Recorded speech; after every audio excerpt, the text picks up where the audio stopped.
Salam, selamat bertemu kembali Bapak Ibu Saudara-saudariku yang terkasih di dalam Kristus melalui channel ini yang kita namai channel Langsung Terus. Dan pada kesempatan ini akan kita gunakan untuk merenungkan apa yang menjadi epistel pada tanggal 14 Juli tahun 2024 di dalam Almanak HKI, yakni dari Markus 6 ayat 14 sampai 29. Dan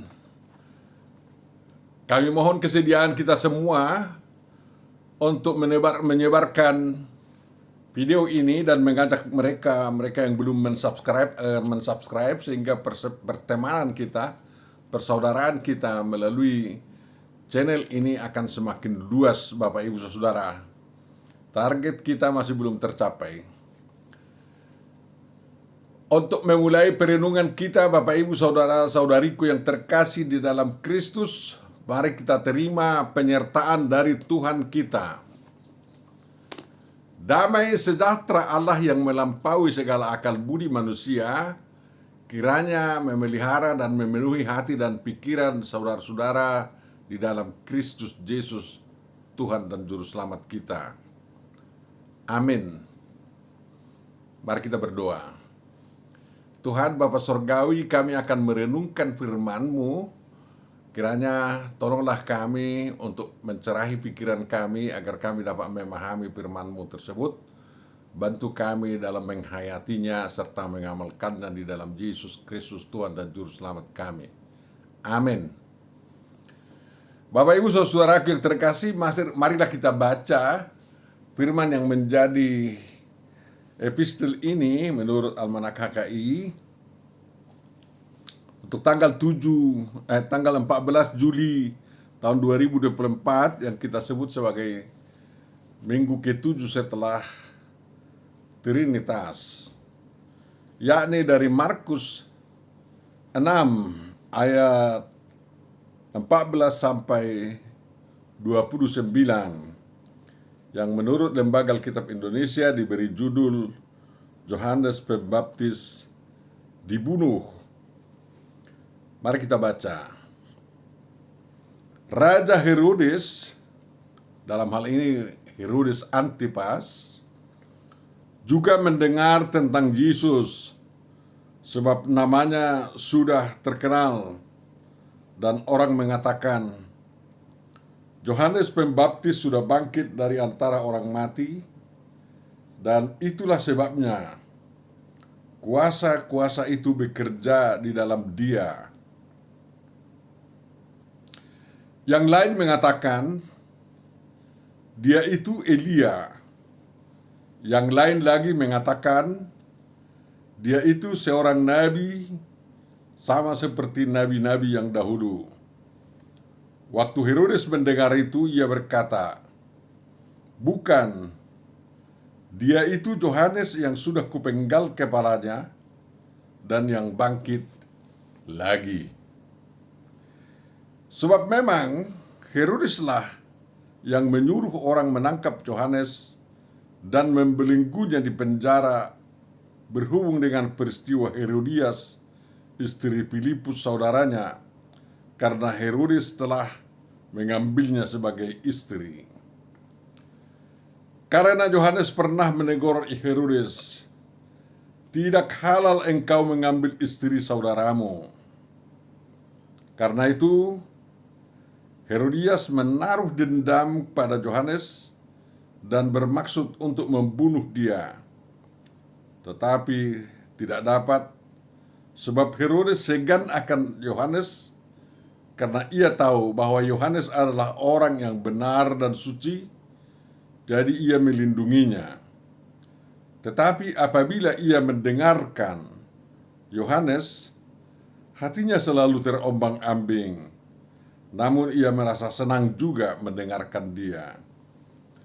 Akhirnya, tiba juga kesempatan yang baik bagi Herodias ketika Herodes pada hari ulang tahunnya mengadakan perjamuan untuk pembesar-pembesarnya, perwira-perwiranya, dan orang-orang terkemuka di Galilea. Pada waktu itu, anak perempuan Herodias yang bernama Salome tampil lalu menari, dan ia menyukakan hati Herodes dan tamu-tamunya. Raja berkata kepada gadis itu, "Minta daripadaku apa saja yang kau ingini, maka akan kuberikan kepadamu." Lalu bersumpah kepadanya, "Apa saja yang kau minta akan kuberikan kepadamu, sekalipun setengah dari kerajaanku." Anak itu pergi dan menanyakan ibunya, "Apa yang harus kuminta?" Jawabnya, "Kepala Yohanes Pembaptis."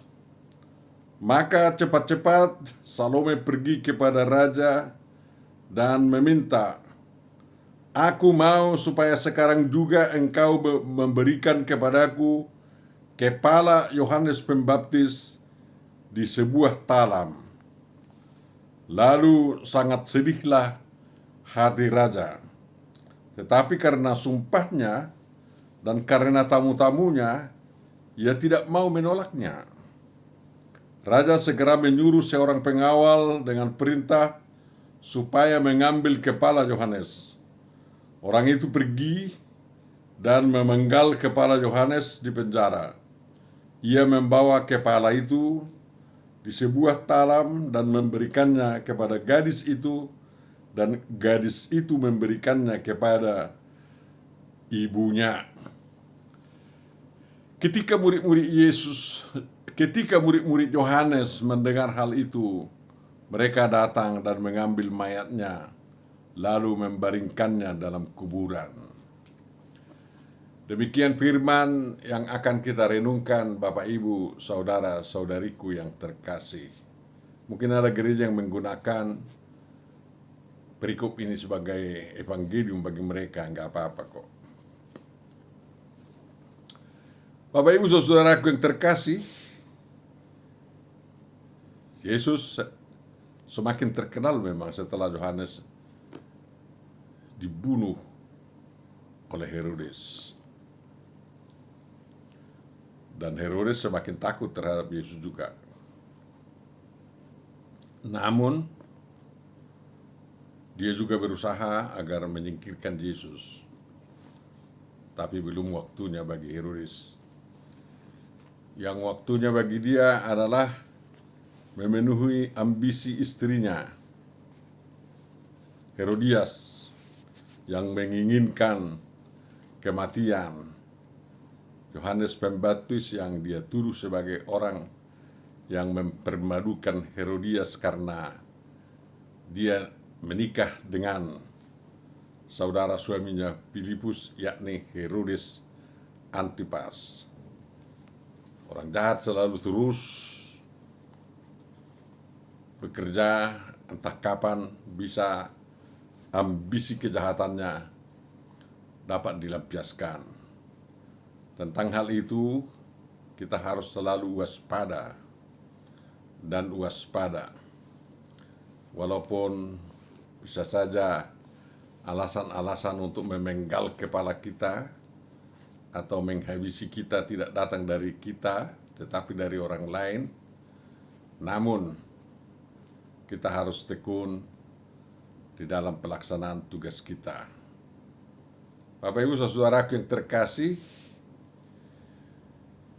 perikop ini berbicara lebih banyak tentang Yohanes Pembaptis yang berseru-seru di padang belantara, memanggil orang untuk bertobat.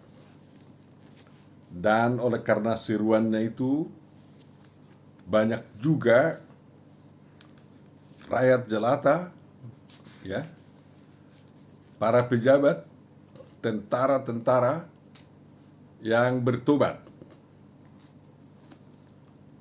Kita sangat senang mendengar itu, bahwa mereka kembali kepada ajaran Tuhan. Para tentara yang mendapat gaji dari pemerintah diajak oleh Yohanes Pembaptis agar mencukupkan gaji mereka dan tidak ada lagi korupsi. Itu berlaku juga bagi aparatur sipil negara ASN di zaman Herodes. Karena apa? Yohanes Pembaptis memperhatikan bahwa korupsi adalah penyakit yang sangat menghancurkan kehidupan masyarakat dan bangsa maupun negara. Dan kita berbahagia mendengar berita bahwa ajakan Yohanes Pembaptis itu agar ASN dan tentara-tentara angkatan bersenjata tidak korupsi. Kalau petani, pedagang, ya tak mungkinlah mereka korupsi karena uang yang mereka gunakan adalah uang mereka sendiri. Tapi Bapak Ibu Saudara, Yohanes Pembaptis tidak hanya bekerja untuk para rakyat jelata dan pegawai pemerintah, baik yang tentara maupun yang sipil. Kebenaran yang dia serukan itu agar bertobat harus sampai ke istana. Makanya sewaktu Herodes Antipas yang memerintah Galilea dan Judea menikahi Herodias istri Filipus saudaranya, yang menurut Yohanes dan menurut hukum Taurat Musa itu menyalahi menikahi istri daripada saudara kita pada waktu saudara kita itu masih hidup. Kalau sudah mati tidak apa-apa, tapi kalau masih hidup tidak diperbolehkan. Yohanes tidak gentar, tidak merasa sungkan-sungkan menegur Herodes Antipas dalam perilakunya tersebut. Dia meniru perbuatan Nabi Nathan yang dilakukan Nathan terhadap Raja Daud waktu itu, sewaktu Daud secara diam-diam mengambil Batseba, istri Uria, menjadi istrinya.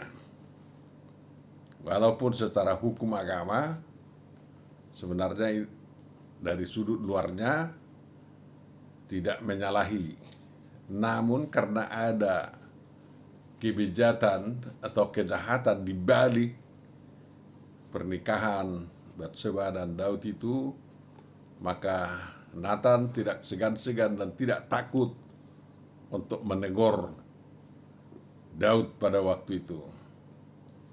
Dan kita bersyukur bahwa atas teguran Nabi Nathan itu, Daud itu bertobat, menangis dan menyesali perbuatannya. Namun Batseba tidak dibatalkan untuk menjadi istri Daud. Bahkan anak mereka yang kedua yang lahir dari Batseba, yakni yang diberi nama Salomo, menjadi raja menggantikan Daud di waktu berikutnya. Bahkan menjadi raja yang paling berhikmat di kalangan raja-raja Daud, raja-raja Israel keturunan Daud waktu itu. Yohanes Pembaptis memberanikan diri juga dan tidak takut untuk menuntut agar terjadi kebenaran juga di istana raja.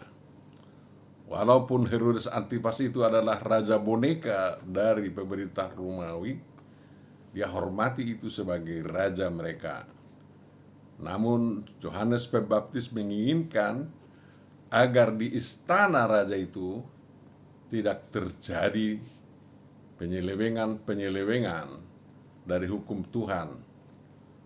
Dan karena apa? Nanti penyelewengan dalam pernikahan akan menimbulkan suatu keturunan yang berbahaya, yang dikutuk oleh Tuhan. Yohanes Pembaptis menegur raja itu, dia tidak takut kepada risiko yang dia terima. Lalu Herodias mengajak suaminya Herodes Antipas menangkap Yohanes Pembaptis dan memenjarakannya dekat Berea. Itu sudah mulai kejam terhadap hamba Tuhan dipenjarakan. Sampai sekarang masih berlaku sebenarnya peraturan yang tidak tertulis agar tidak ada usaha dari yang pemerintah mengkriminalisasi ulama atau pengajar agama. Apalagi seperti Yohanes Pembaptis yang sudah dikenal rakyat sebagai nabi yang benar. Jangan sampai terjadi lagi kriminalisasi tokoh agama atau ulama atau pendeta atau pastor, uskup. Pemerintah dilarang untuk mengkriminalisasi orang-orang tersebut. Jadi kita harus tegas juga menuntut kepada pemerintah jangan sampai terjadi kriminalisasi daripada tokoh agama manapun di Indonesia ini. Jangan hanya satu pihak saja. Itulah yang kita idam-idamkan di negara Pancasila kita ini. Bapak Ibu Saudara yang terkasih dalam Kristus, dendam Herodias tidak padam-padam.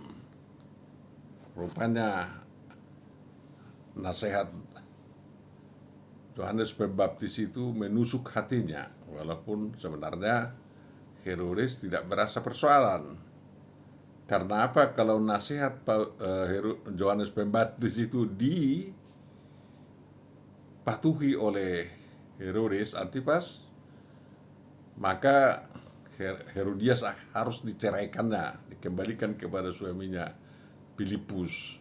Padahal Herodias ini sudah setengah mati cintanya terhadap Herodes Antipas, dan cintanya kepada Filipus luntur. Karena Filipus itu walaupun dia ada daerah pemerintahannya ada kecil aja, sedangkan Herodes Antipas daerah kekuasaannya sangat luas. Dan Herodias melihat bahwa Herodes Antipas itu termasuk keturunan Herodes Agung yang dicintai oleh Kaisar di Roma. Lalu dia menganggap bahwa dengan menjadi istri daripada Herodes Antipas, dia akan bisa ikut memerintah secara leluasa dan punya pengaruh yang tinggi di daerah yang luas di Galilea dan Yudea itu. Makanya dia sangat benci, jangan sampai-sampai dia diceraikan oleh Herodes oleh karena nasihat daripada Yohanes Pembaptis. Dan setelah berhasil Yohanes Pembaptis dipenjarakan oleh Herodes Antipas, Herodias masih belum merasa puas dengan itu. Keinginannya Yohanes harus mati. Ya. Demikianlah dendamnya seorang penjahat seperti Izebel, istri Ahab dulu yang menyembah Baal itu, menghabisi semua lawan-lawan politiknya, terutama para penganjur agama daripada agama Yahweh. Dan hanya Elia yang tinggal satu-satunya menurut Elia waktu itu, padahal Tuhan masih menyimpan di banyak lagi. Begitulah seorang istri yang sudah dirasuki oleh dendam kesumat terhadap anti yang dibencinya dari kaum tokoh beragama dan lain-lain. Kiranya di Indonesia tidak ada istri pejabat yang demikian, dan kalaupun ada yang membenci seorang tokoh agama, kiranya istri sedemikian tidak berhasil memenuhi ambisi kebenciannya terhadap seorang tokoh agama yang sangat dibencinya. Itu harus dicegah. Makanya setiap kepala pemerintahan, entah raja itu, entah presiden itu, jangan terlalu mendengar bisikan-bisikan istrinya, terutama dalam hal penumpahan darah. Ya, terutama dalam hal penumpahan darah. Ya, kalau dia memenjarakan orang ya siapa larang kan, itu hak wewenangnya. Mudah-mudahan pemenjaraan yang dilakukan oleh seorang kepala negara, raja atau presiden terhadap seorang tokoh agama atau ulama atau pendeta atau pastor punya alasan yang tepat. Memang kalau ada tokoh agama yang menjadi agitator yang terus khotbah-khotbahnya menghancurkan negara, memang tokoh agama seperti itu layak dipenjarakan agar dipenjara dia, dan layak tidak diberi komunikasi keluar, karena seorang tokoh agama yang ingin menghancurkan negaranya selalu ingin menyeludupkan alat-alat medsos agar dia miliki, dan dari penjara dia bisa berkoar-koar untuk menghancurkan negara yang dia benci itu. Jadi itu harus disegah juga. Kalau dipenjarakan, putuslah hubungan keluar, dan namanya pun penjeraan. Penjara itu kan penjeraan, dan secara pendidikan yang lembut dan penuh kasih, tokoh agama seperti itu harus menjadi jerak mengagitasi negaranya. Bapak Ibu saudaraku yang terkasih, inilah hebatnya tari seorang putri yang luar biasa. Dari Alkitab pun kita tahu banyak adanya seorang putri cantik, ramah, dapat mempengaruhi keputusan daripada tokoh. Ya, seorang Esther di zaman Esra, zaman Mordekhai, ya, waktu Israel setelah masih belum kembali dari pembuangan, sangat pandai menari, sampai Raja Ahasveros yang sudah menjadi tertarik sama dia, menjadikannya menjadi istri dan menceraikan istri pertamanya si pasti. Kita lihat di sana Esther itu menggunakan keahliannya dalam rangka menyelamatkan umat Tuhan. Keramah tamahannya, kelembutannya, tariannya yang dimulai dia gunakan mempengaruhi raja untuk keselamatan umat Tuhan. Itu sangat berbanding terbalik dengan dimulainya tarian daripada Salome di hadapan Herodes Antipas. Mengapa demikian? Karena dia berguru, si Salome ini berguru kepada nasihat ibunya. Tidak murni tujuan penarinya itu menyenangkan ayahnya, tetapi dia menyenangkan ibunya yang kebetulan ibunya itu sangat dendam kepada seseorang, yakni Yohanes Pembaptis. Lalu Herodias menyalahgunakan putrinya Salome yang sudah mendapat simpati dari Herodes Antipas untuk meminta kepala Yohanes Pembaptis. Ya, raja pun harus tidak pakai sumpah-sumpah. Kepala pemerintahanlah bersumpah-sumpah, ya, untuk menghabisi nyawa seseorang. Kalau untuk merubah nasib rakyatnya, bersumpahlah dia. Tapi untuk menghabisi nyawa seseorang, janganlah, itu melanggar hak asasi manusia. Ya, harus dia bisa menolak sumpahnya, memberikan apa yang telah dinazarkan dan disumpahkan untuk diberikan kepada seseorang, dan dia harus tolak itu kalau permintaan itu adalah nyawa manusia. Dia bisa rubah itu. Ya, jadi hak asasi manusia harus dihargai.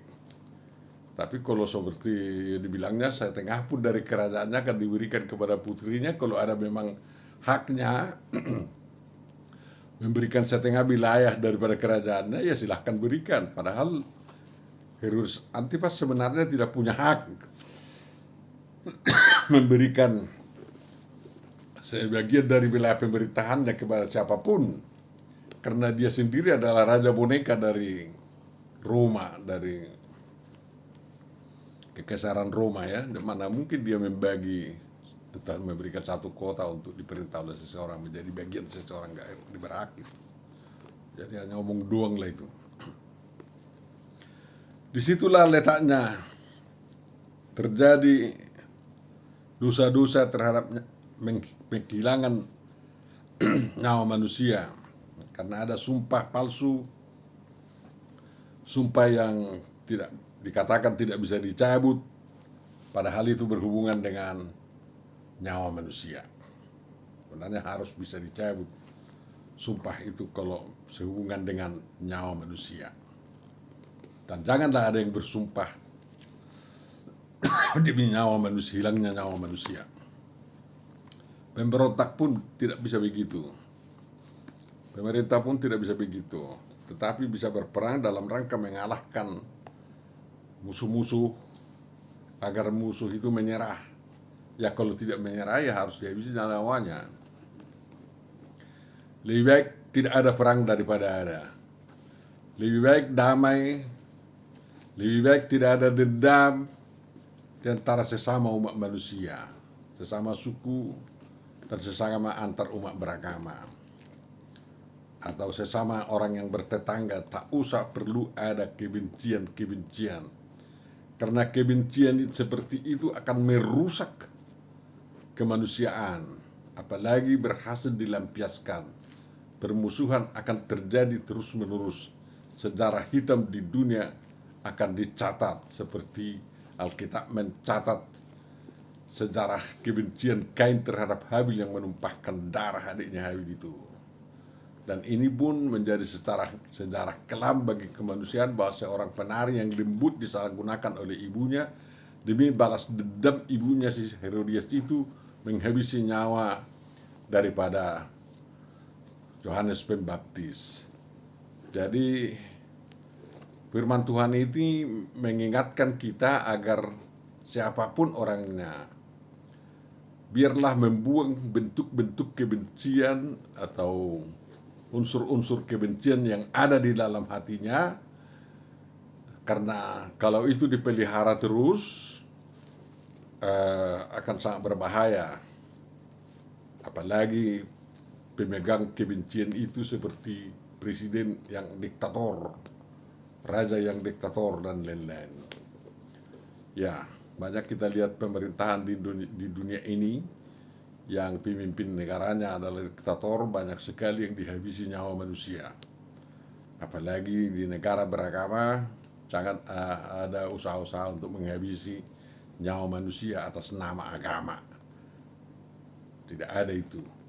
Tuhan tidak menginginkan menghabisi nyawa manusia yang lain yang tidak seagama dengan kita ya atas nama agama. Tetapi atas nama kesatuan dan persatuan negara ya tentu saja setiap orang yang membenci kedamaian yang harus disingkirkan, kan begitu.